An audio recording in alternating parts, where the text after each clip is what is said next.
Hi, everybody. Many thanks for joining our session.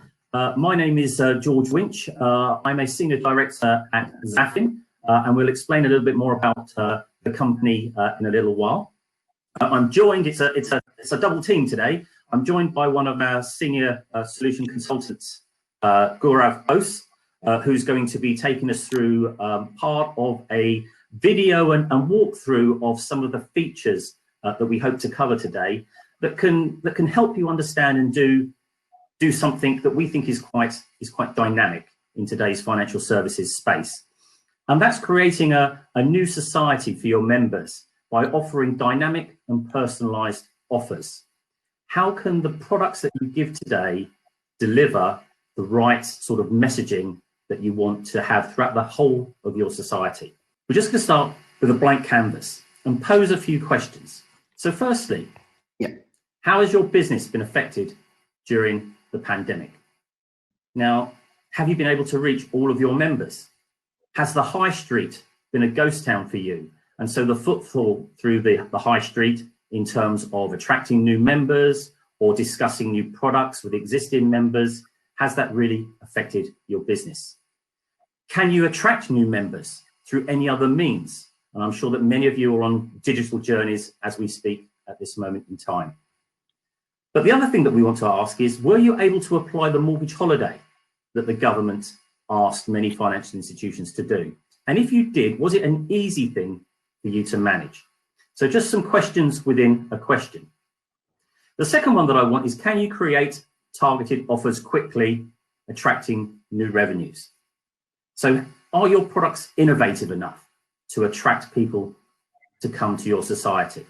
What makes you different than other building societies and other financial institutions that are out there in the marketplace today? And in terms of your member experience, how important is that to you? Now, I'm sure you all have websites, and some of you that are more advanced in terms of your digital journey are probably able to provide other static information to your members. But wouldn't it be good if you could put together product bundles and targeted product bundles so that the take-up of those products could be much higher? Wouldn't it also be good for a user experience where you could combine valuable customer information through your CRM channels and provide product information as well through the user experience, so that you get a complete 360 view of your customer and what they're doing at the society today? Another question that I have is, what is the average time for you to launch new products? Gaurav, if you wouldn't mind just advancing one more. How quickly can you launch new products today with your current technology? Is it easy to do? Has it been a challenge to do? Is it something that you don't want to do, or something that you think is important for the future of your society? To attract the new millennials, the new Generation X and Generation Z clients or members that are going to be coming up through the ranks over the next few years. How can you excite them by launching products to meet a changing market? And the final question that I'm going to ask you is, what do you need to offer for the best products and services that you can for your national and local community? And I'm going to leave that question just hanging there just for this second. But here at Zafin, what we're about is offering you a dynamic way to manage and control the products and pricing of those products so that you can deliver a much more dynamic and personalized service to your end customers. Now, there are three things that we want you to take away or think about from today's session with us. Firstly, how can the members, how can you expand the relationship that you have with your current members? Yeah. How can you use relationship-based pricing to be able to attract through new products and bring a much better wallet share to the building society? Also, how can you create these innovative products so that you can attract new members? And as I said, the new millennials, the new next generation of members that are out there.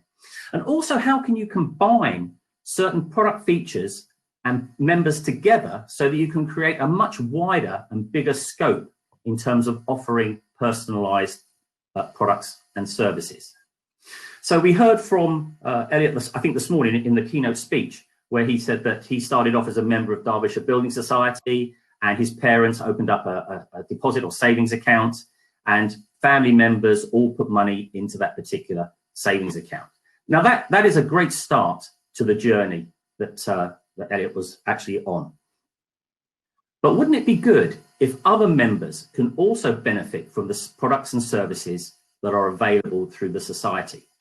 But again, this sounds great from a marketing and brand leading point of view, but how easy is it to do with the current IT that you have?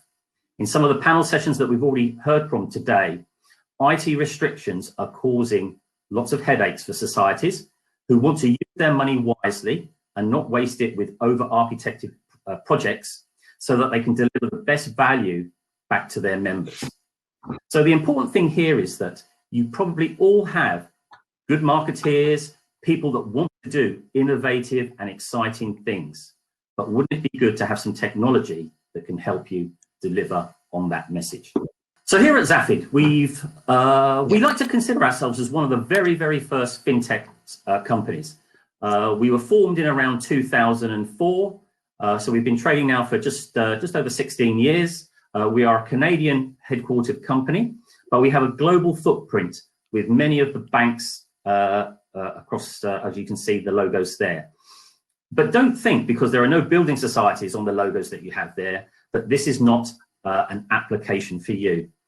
Through our journey in terms of exploring products and pricing, we've now realized and settled on a model that we believe is scalable for any type of financial institution, from the largest right down to the smallest, offering you ways in which you can return benefits to your end customers much more quickly than you have perhaps done in the past. On the left-hand side, there are a whole bunch of figures there, but there are two that I'd just like to focus on. Firstly, because we are now in a cloud SaaS-driven deployment model, many of the projects in which we work on with many of the institutions around the globe, the payback is in less than 12 months. So justifying the business case to make sure that it's the right project for the society to get the right results is very, very important to us. And the final figure is at the bottom there in terms of the 2 to 4 times benefit in terms of the total cost of ownership. Now, we can't always get all of the financial data that we need from many of our clients, but upon talking to our clients, as we do, and we help them continually through expanding the use of our software throughout their ecosystem, we're always told that the software is delivering the benefits, whether that's through driving net new revenues through new products, increasing the amount of customers or members that come to the institution, or whether that's capturing revenue leakage through fees that you should be taking that you currently don't have because either you're waiving the fees due to interactions with your members at the call centers, and you just don't have the data in which to be able to confirm or deny whether that charge should be taken. Everything can be worked on and improved by installing and working with Zafin's application. Please, Gaurav. And that application consists of 3 sort of main elements. We have a product master where we're able to catalog and create products in a central repository that talks either to core legacy systems, the new modern core systems like Mambu that are coming out onto the marketplace. And we're also able to talk to any other transactional systems, such as card systems, loan systems, deposit systems that you may have as part of your architecture. We're heavily focused in 2 main areas. Firstly, around personalized offers through rates and fees, how you can give personalized rates, improved fees, but also how can we give product bundles or offers and also reward your customers for the loyalty that they bring. Many of the customers today through the whole digital experience go onto Google, they look for products and services by surfing the internet. But shouldn't the first port of call for your members be to come back to you, the society, to see whether they can get a personalized offer that meets their need?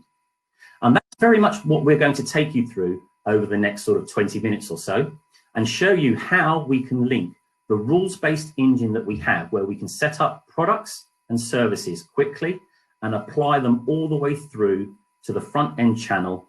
In this case, we're using Salesforce as the user interface. So, without any further ado, I'll now hand you over to Gaurav. And Gaurav, please take it away.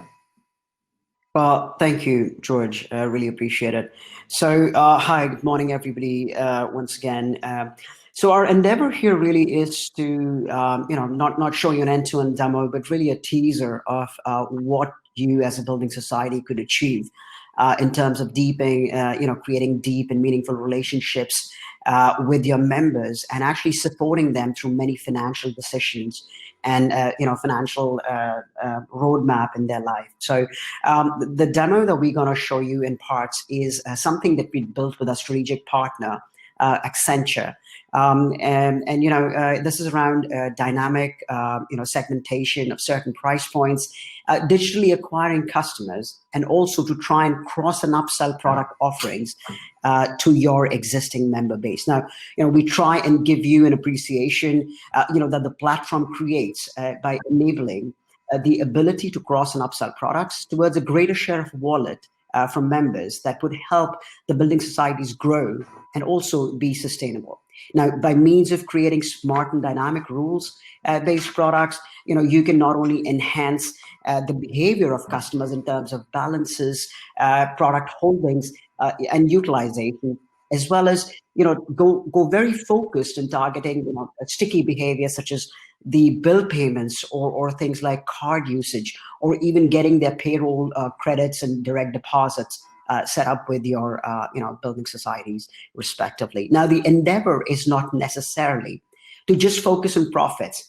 As I guess Phil from Nationwide Building Societies earlier today, that this is not just about blindly going after profits, but it's also supporting your member base, throughout their journey and financial decisions, and making products more viable for them, as well as try and inculcate proper financial behavior so that they do not waver, from a steady path of financial decisioning in their lives. Now, the demo focuses on how a relationship manager, very importantly, is able to get a 360-degree view also about the members, and then can based on the behavior, push products or offers which has a higher propensity of being accepted, as well as at a price point that would be far more competitive from the market, but would also allow the building society to be sustainable, because that is not just a blind offer, but is an offer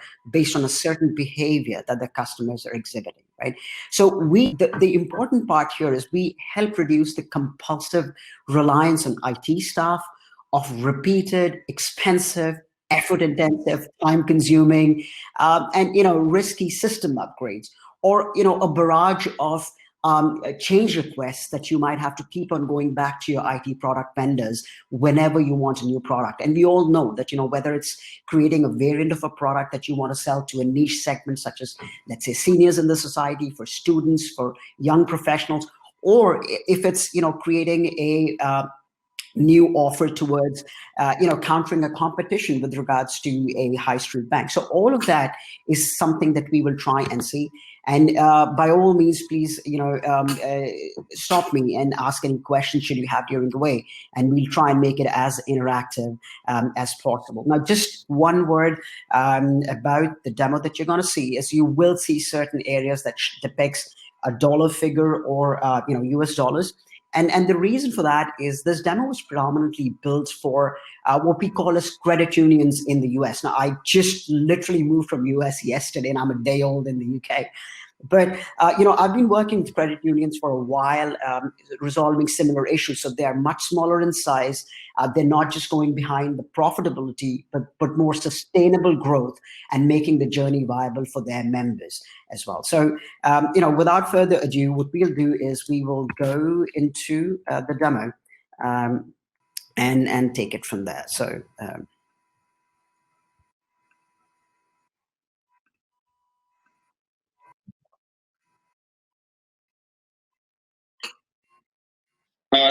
you should be able to see this. So this is their banking site for my bank, and this is just a Salesforce Lightning community page. And we're looking at this as Amelia Johnson. And so Amelia is a customer at this bank here. And she's interested in learning about some of the offers that could be available for buying a home. She wants to put one of those tiny houses on her property, kind of like a mother-in-law house. So she goes to the site. She can click on the home buying section and see the types of loan that are available. Several different options here for the different types of loans. And there's one here for this tiny rate home loan at 2.75%. And so right now I'm not logged in as Amelia. I'm just like any old person on the internet can kind of come along to this page and see this offer here for 2.75%. Since Amelia is a customer, she's able to log in to the site.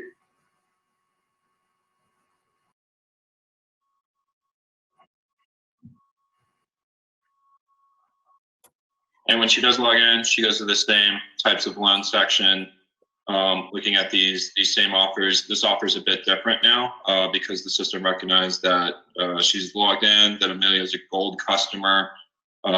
There's an offer provided here by Zafin in order to give her a cheaper interest rate on the tiny rate home loan, so 2.67%. While most people get 2.75, she gets this preferred rate for being a good customer. So, all right. So what we're seeing here is an important aspect about digital acquisitions. Now, in earlier sessions today, we spoke about that open banking could be something way in the future. But what's here today, right now, is digitally acquiring customers. With the COVID situation, the footfall in branches have drastically reduced, and not just that. The IT infrastructure globally is increasing to a level where even the banks or the building societies do not want to acquire customers only by the footfall that they're having at their branches, but render a set of products that's available online. So we saw two things over here. The first thing that we're seeing is it gives you the ability to set up a certain rate for a prospect customer who comes into your site or your website, as well as give differential rates to customers. Now let's quickly see how simple this is to set up, from a Zafin context and a platform. So our endeavor really is not to create a very massive system with a lot of hard coding and an implementation that takes 2 years, but a very agile and nimble system, that takes about 2 to 3 months to implement, and then you can go live in a matter of 3 to 4 months. And the endeavor really is for us to give you the ability, empower your business users. And when I say business users, it's something like a product head. It could be a product manager at your banks who actually create the proposition on a business front end instead of going, to a product vendor with a CR. And every time, instead of taking 12 to 18 months, it's a matter of days or a few weeks to launch a product. So what we saw here was a base rate of 2.75%, right? Now, typically you can set up all products in terms of, what is the base rate that you're giving to anybody who walks into a branch or goes into a, online to scouted product. So that's something that you're really setting up from a balance tier perspective and rates. You could also set up tenure-based rates in combination with the balance that you're enabling. And what happens is, what we saw is, because Amelia in this case was a certain gold category customer, which means you can take in customer relationship tiers and very quickly render that information onto the system. And via pick and choose and drag and drop rules, you can create that if there's a gold segment by just simple click of a tick over here and set up a rate which is a discounted rate or an adjustment, as we call it, of 0.08%. Now, let me show you very quickly as to how this gets rendered from an API ecosystem. And again, I don't want to sabotage the session by making it overtly technical, but I think APIs is something which is a real thing that's happening in the industry right now. And when we're talking about a query that comes into the Zafin platform, either through a branch channel, through your existing branch systems, or through a customer channel, right? So typically what happens is when you see that an online prospect comes into the branch and checks for a rate, the rate that gets returned in that case is a simple 2.75, which is the base rate that we saw that's been configured, right? But if I change the parameter here from an online prospect to a gold segment customer, which is what we saw as Amelia being that. So when I then send the API query into the system, we see that the rate that comes back is 2.67. Now, how does that happen? It basically shows that the base rate is still 2.75, but the adjustment that we saw in the system of a discount of 0.08% gets rendered. Now, this is an API call that we enable from any channel that a customer could be coming. And this then becomes a smart decisioning process to be able to acquire customers at a better rate. Now, if I was Amelia and I was going to a high street bank compared to having a relationship with a building society, and you would give me a discounted rate, then there's a much higher possibility for me to go in with a mortgage loan with y'all, while also enhancing my relationship of being a gold customer, getting in my balances, getting in, things like my payroll deposits, my credit card utilization, and all of that behavior, right? Are you able to see that, George? This one, so she clicks to apply for it.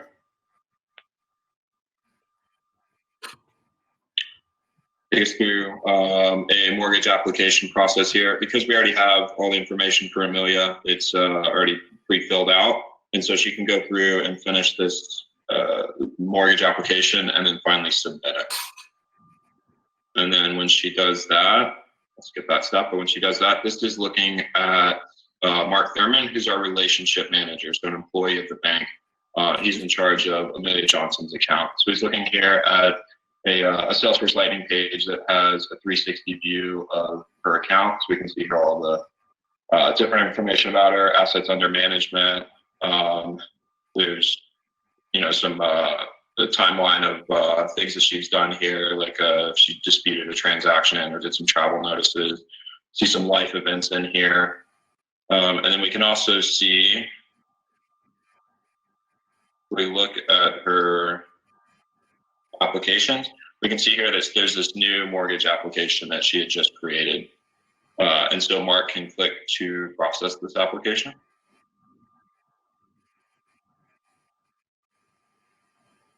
When he does that, he goes through this mortgage application. Again, we have most of this information, so it's pre-filled out. You can click through to process this. When we get to this mortgage information section here, we see that this interest rate is this preferred 2.67%. That was coming from that Zafin offer. And because of that, when he's able to go through and actually finish the application, he can submit it with this 2.67%, which was coming from that Zafin offer. Right. So conceptually, I'll quickly try and take a moment to discuss what are we trying to achieve here from a capability perspective.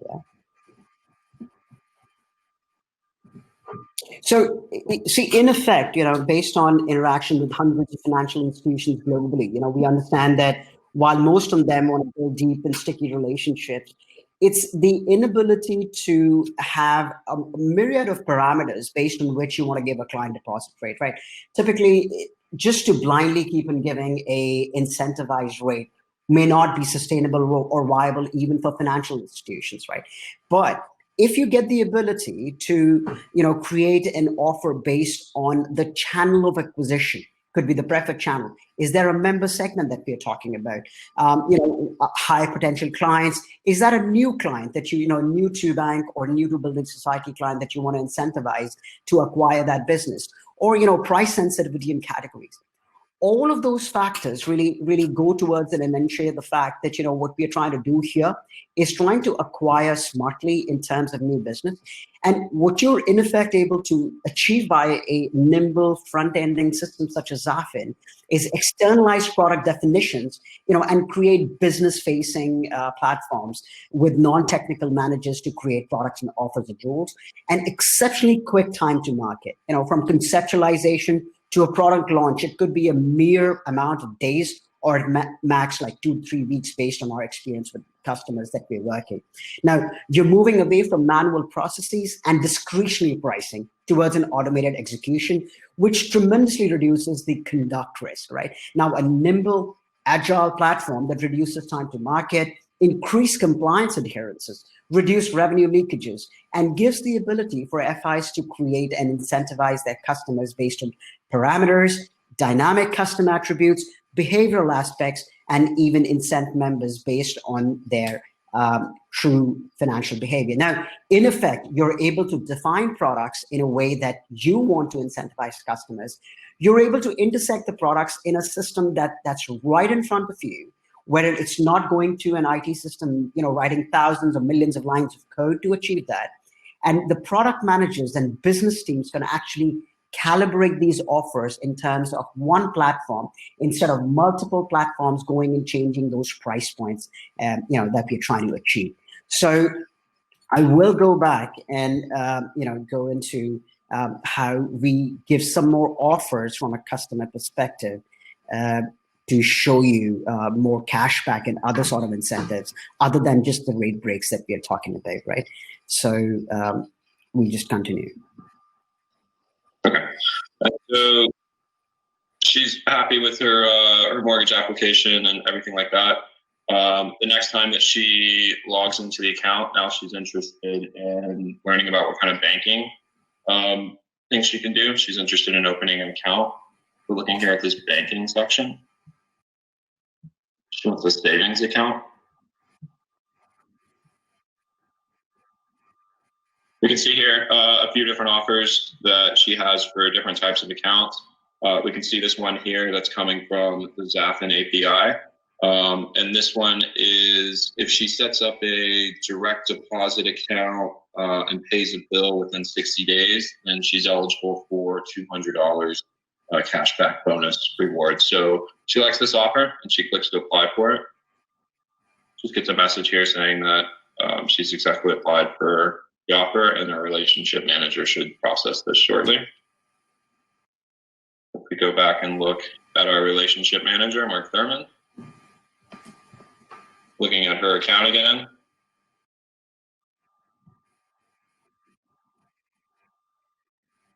We can see here, there's this offer here or we can see here the deposit account application.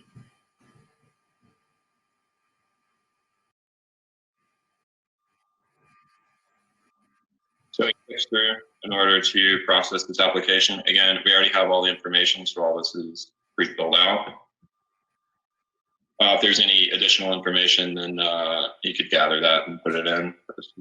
Just regular things you'd need to open an account.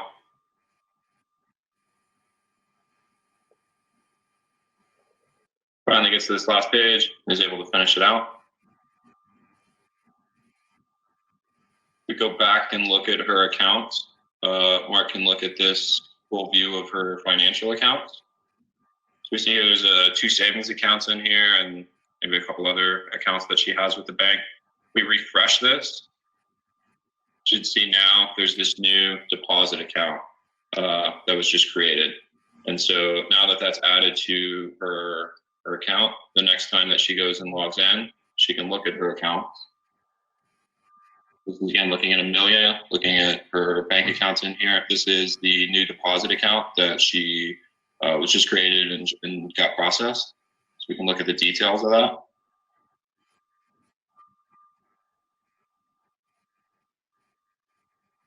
And we can see here that she fulfilled the requirements of it. This was a direct deposit account, and she did pay a bill with it. So she did get this $200 cash back, which was coming from this Zafin offer. Right.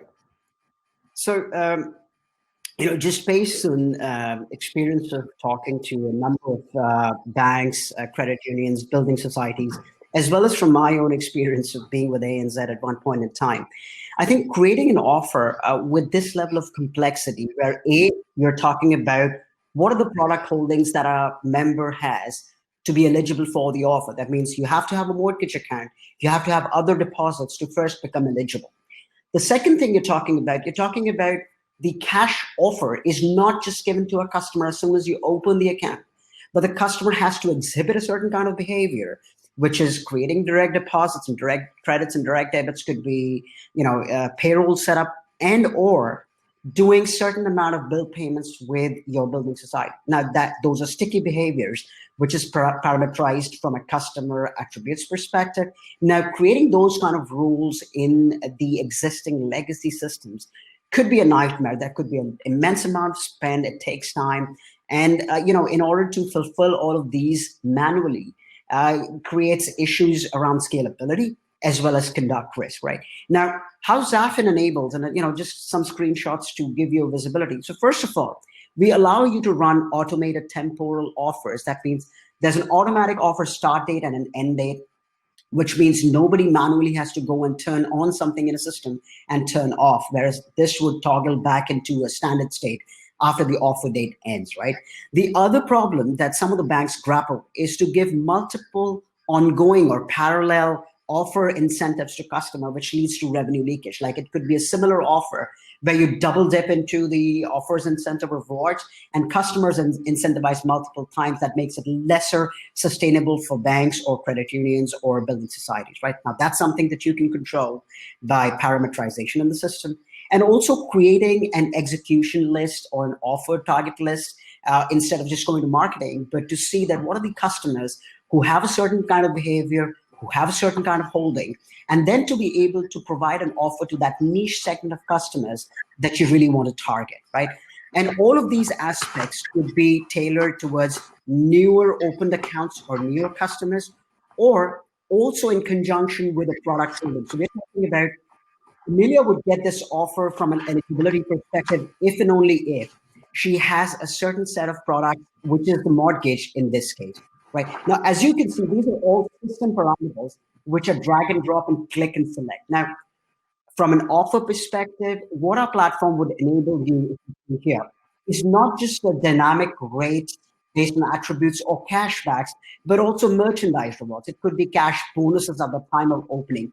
It could be the point system, which is the gamification of customers, where you're giving them points to have better engaged customers, or even bonus interest rewards that could be, is something that could be configured in the system. And all of this is actually rule-based, where you're moving away from discretionary, bespoke pricing that happens in a branch to a more rule-based perspective, from a compliance perspective and regulations perspective, right?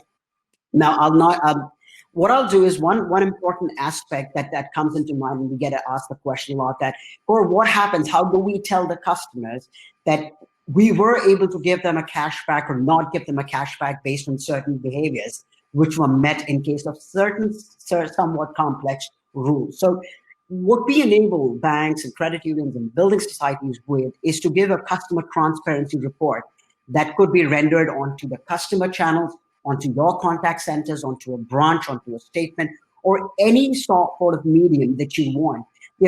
In this case, Paul Smith was expecting a cashback or a cash bonus reward, which they did not get.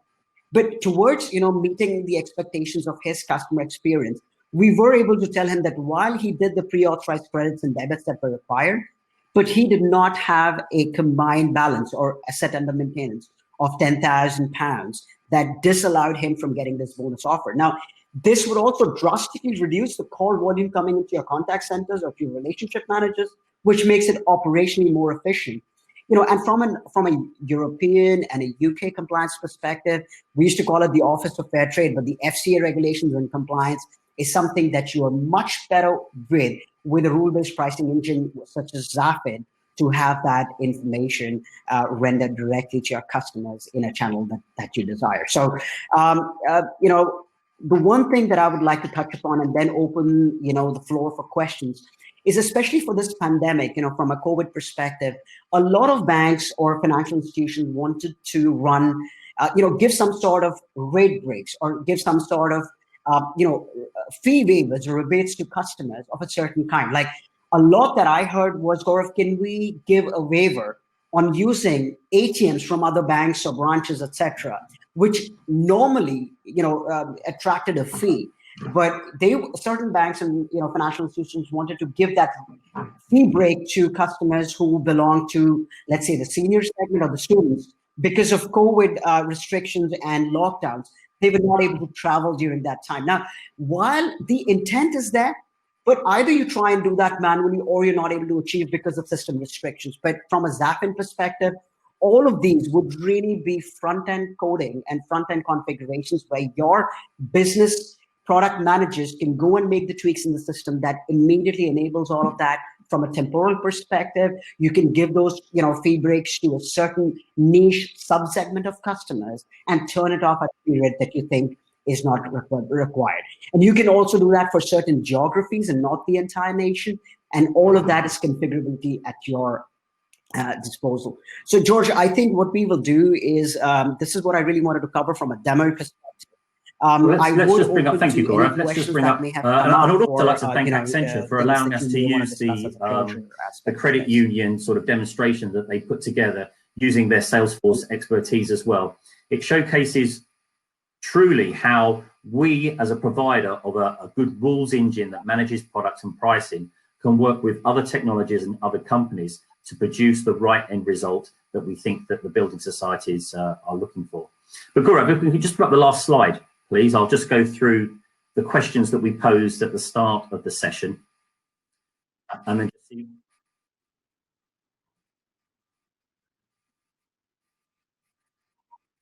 Yeah. George, I just see a few questions in the comment section. Do you want to address that quickly first or go to the slide? Because these are specific questions. I think one of these were from Colleen Barker that says there is not many products in the market which leverage the intergenerational wealth.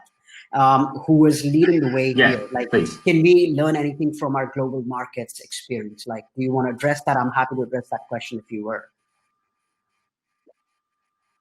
Sure. So Colleen, first of all, thanks for a very pertinent and very important question. So one of the things that we enable, because you're able to see the 360-degree view of the customer, is the interrelationship between customer accounts or customer IDs. So if it's an account within a family, or if it's the SME or the small business segment, which is a combination of business as well as personal accounts. Now we absolutely do pricing, which is in the combination of those relationships. So it could be my son who is a student, or wherein my portfolio of balances is able to give a student loan a student loan rate break to my son in terms of a discount, or based on my business holdings, wherein I have certain transactional behavior. The credit union or the building society is able to give me a better rate on my entire set of portfolio of bank accounts and the balances. So in effect, what happens is, as a member, I am incentivized to get all my banking needs and relationships onto a building society, because the more I'm banking with you all, there's a higher propensity for me to get a rate or a discount or an incentive, which is much bigger and better than what even two banks could give me. And secondly, it's a more trusted relationship with the building society, where I feel that if I am doing more in terms of transaction imbalances, you're able to give me, more incentives, better rates, and all of those factors. So absolutely, yes, to your point, this is a need which is expressed globally. And we absolutely do that from a family relationship, or as we call in the US, the householding concept. So absolutely, yes. And, we can have that conversation offline deeper and show you certain demonstrations of how we can enable that, right? So, yeah, I mean, loyalty programs there was a comment on loyalty, but one of the aspects that we can do within the application is generate ways in which loyalty can be rewarded, whether that's through simple things like cash back or waivers of fees and things like that. But it's another interesting touch point. And I know that financial institutions are not always in favor of giving loyalty, but it's another way in which you can reach out to your members. You can engage with them. You can perhaps, maybe the older member is not one looking for loyalty, but a younger member, whereby they can redeem those loyalty points for other services and goods in the retail sector. I'm sure every youngster wants an iPhone, for example. Then again, these are all incentives that you can have at your disposal should you wish to launch down a loyalty program. So with just 3 minutes to go, Gaurav, yeah, if we could just bring up that last slide. As I said, we'll address the questions that I posed at the start of the session. Yeah, sure, George.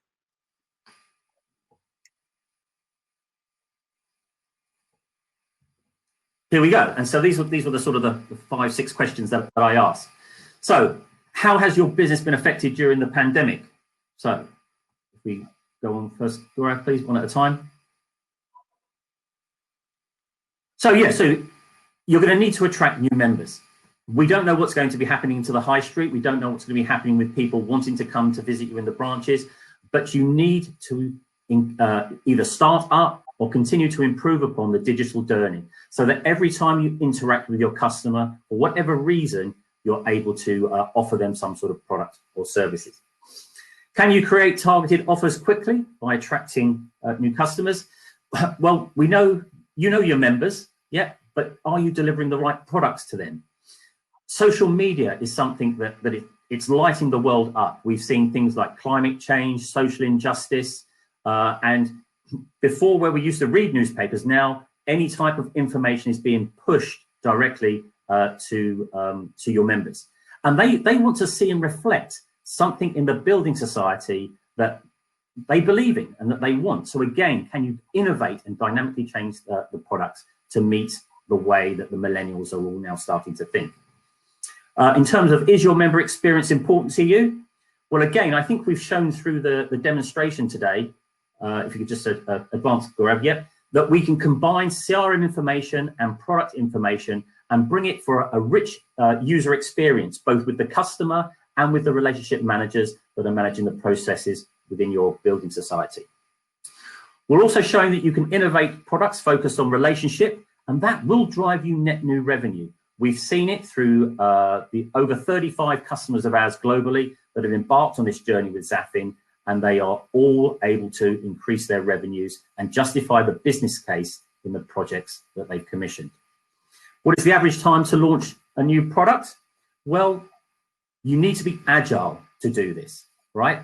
Changing market conditions make it very, very important that you can focus on the right things at the right time and deliver the right results. And the final one that I had there is, what do you need to offer the best products and services that you can for your national or local community?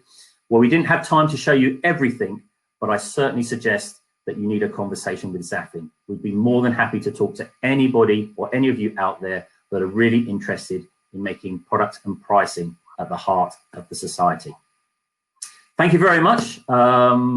And I hope that you enjoy the rest of the conference, and thanks very much for attending. Bye now.